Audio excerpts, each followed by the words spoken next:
കുരുക്ഷേത്ര യുദ്ധഭൂമിയിലെ 13-ാം ദിവസം. പാണ്ഡവ സൈന്യത്തെ മുഴുവൻ വിറപ്പിച്ചുകൊണ്ട് ദ്രോണാചാര്യർ ആ ഭീകരമായ യുദ്ധതന്ത്രം പ്രയോഗിച്ചു. ചക്രവ്യൂഹം. ലോകത്തിലെ ഏറ്റവും സങ്കീർണമായ സൈനിക വിന്യാസം. അർജുനൻ യുദ്ധക്കളത്തിൻ്റെ മറ്റൊരു വശത്ത് പോരാടുമ്പോൾ ചക്രവ്യൂഹം തകർക്കാൻ പാണ്ഡവർക്ക് മുന്നിൽ ഒരേ ഒരു വഴിയേ ഉണ്ടായിരുന്നുള്ളൂ. അത് വെറും 16 വയസ്സുകാരനായ അഭിമന്യുവായിരുന്നു.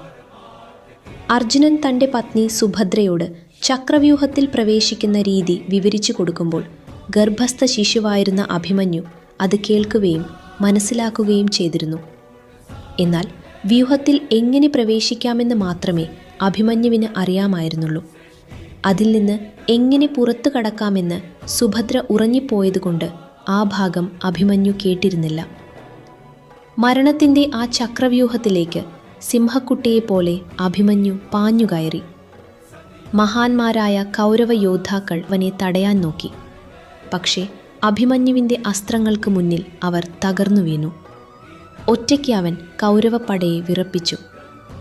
ജയദ്രഥൻ എന്ന രാജാവ് വരബലം കൊണ്ട് പാണ്ഡവന്മാരെ ചക്രവ്യൂഹത്തിന് പുറത്ത് തടഞ്ഞു നിർത്തി. ഒടുവിൽ ചക്രവ്യൂഹത്തിൻ്റെ നടുവിൽ അഭിമന്യു ഒറ്റപ്പെട്ടു.